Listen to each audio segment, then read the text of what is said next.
Hello everyone, कैसे हैं आप सब फ्रेंड्स। आज के इस वीडियो में हम लोग देखने वाले हैं कि जो 220 वोल्ट का बल्ब होता है, क्या हम उसे 11,000 वोल्ट की सप्लाई या 33,000 वोल्ट की सप्लाई पर चला सकते हैं। ये क्वेश्चन जो है इंटरव्यू में कई लोगों से पूछा जा चुका है, और अगर ये चलाया जा सकता है तो किस प्रकार से चलाया जा सकता है, इस वीडियो में हम लोग जो है देखने वाले हैं इसको।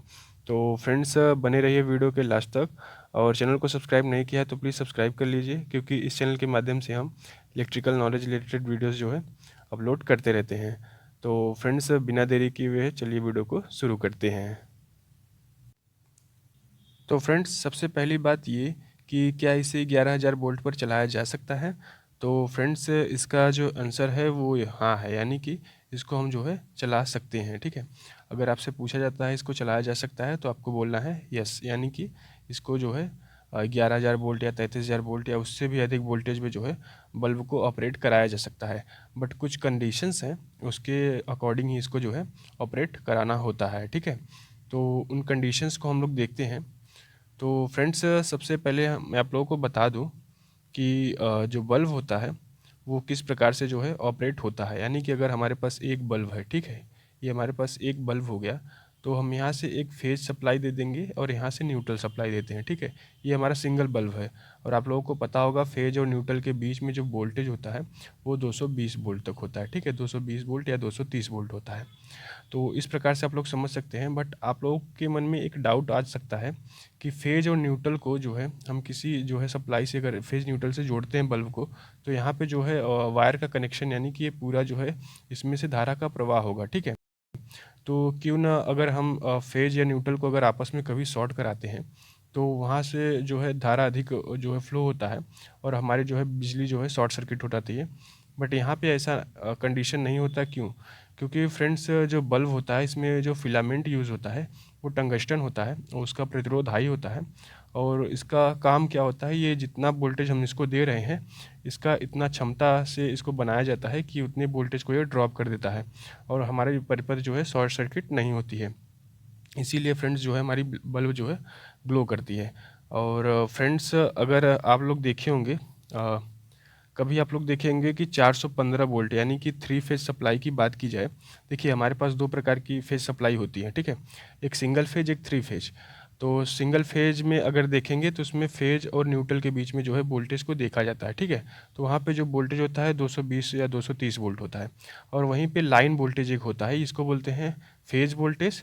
और लाइन वोल्टेज किसको बोलते हैं, किन्हीं दो फेजेस के बीच में जो है वोल्टेज डिफरेंस को देखा जाता है, यानी कि फेज फेज, यानी कि L1 और L2 के बीच में, यानी दो तार के बीच में अगर देखेंगे फेज वायर के, तो वहाँ पे जो वोल्टेज आउटपुट होता है वो 415 वोल्ट होता है। ठीक है, तो इस प्रकार से इसे लाइन वोल्टेज कहते हैं। तो अगर हमें 415 वोल्ट की कोई उपकरण को टेस्ट करना हो तो सीरीज टेस्ट लैंप एक आता है।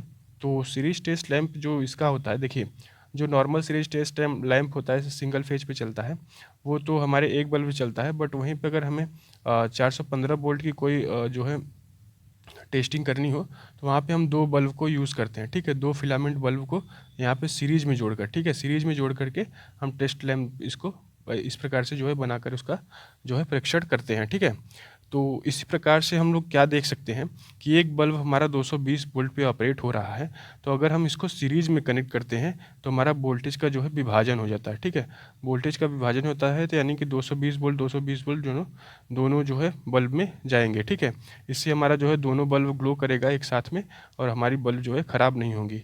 अगर वहीं एक बल्ब को आप जो है सप्लाई से डायरेक्ट जोड़ देते हैं 415 के, तो हमारी बल्ब जो है जल जाएगी। तो इसीलिए हम 415 से चलाने के लिए हम दो बल्ब का यूज़ कर रहे हैं, और दोनों बल्बों में जो है आधा आधा वोल्टेज का जो है विभाजन हो गया। ठीक है, और फ्रेंड्स, रही बात 11,000 वोल्ट और 33,000 वोल्ट के लिए, तो सबसे पहले आप लोग ये समझ लीजिए कि जो डेकोरेशन में लाइट यूज़ होती है छोटी छोटी बल्ब वाली, तो उसमें वो बल्ब की जो वोल्टेज रेटिंग होती है 3 से 5 वोल्ट तक होती है। ठीक है, छोटी छोटी जो एलईडीज़ होती हैं, तो इन्हें हम क्या करते हैं सीरीज़ में जोड़ जोड़ के इतना लंबा कर देते हैं कि जो है पूरी सप्लाई को जो है ये झेल सकती हैं। यानी कि अगर 220 वोल्ट सप्लाई है तो हम बल्बों की मात्रा के हिसाब से देखिए किस प्रकार से, अगर हमें 5 वोल्ट की बल्ब लगानी है तो इसमें हम 5 से भाग दे देंगे, तो जितना आएगा उतने बल्बों को हम जो है इस सीरीज़ में लगा सकते हैं, यानी कि वोल्टेज का विभाजन उतनी बल्ब में समान मात्रा में हो जाएंगी। और रही बात की जाए अगर 11,000 वोल्ट की, तो फ्रेंड्स सिंपल है, 11,000 वोल्ट की अगर सप्लाई है हमारे पास और हमें 220 वोल्ट का बल्ब चलाना है, तो हम इसमें डिवाइड करेंगे तो लगभग 50 वोल्ट आएंगे, सॉरी 50 बल्ब की संख्या जो है आ रही है हमारी, यानी कि हम जो है 11,000 वोल्ट से 50 बल्बों को जला सकते हैं। इसी प्रकार अगर 33,000 वोल्ट की देखें तो उसमें हम जो है 150 बल्ब्स को जो है चला सकते हैं। ठीक है, तो इसी प्रकार से अगर आपसे इंटरव्यू में पूछा जाता है तो आप लोग जो है इसका रिप्लाई दे सकते हैं। और फ्रेंड्स आप लोगों को बता दूं कि ये जो है मेथड यूज़ होता है इंडस्ट्रीज में। ठीक है, इंडस्ट्रियों में जो है 11,000 वोल्ट की सप्लाई या अन्य अदर वोल्टेज जो वोल्टेज लेवल हमारे बल्ब के लिए अधिक होती हैं, यानी कि जैसे हमारी बल्ब 220 वोल्ट की है तो हम इसको 415 वोल्ट, 600 वोल्ट यानी कि अधिक वोल्टेज से भी इंडस्ट्रीज में जो है चलाया जा सकता है। ठीक है, यानी कि वहाँ पे 11,000 वोल्ट से भी जो है बल्ब को चलाया जा सकता है। बस दिक्कत यही होता है फ्रेंड्स कि बल्ब जो होते हैं सीरीज़ में जुड़ने के कारण, जैसे जो बल्ब होते हैं हमारे सीरीज़ में जुड़े होते हैं, तो अगर एक बल्ब हमारा ख़राब हो गया तो हमारा परिपथ जो है यहाँ से ब्रेक हो जाएगा। ठीक है, तो आगे की बल्ब जो है सारी की सारी बंद हो जाएंगे। इसीलिए ये मेथड ज़्यादा यूज़ नहीं होता।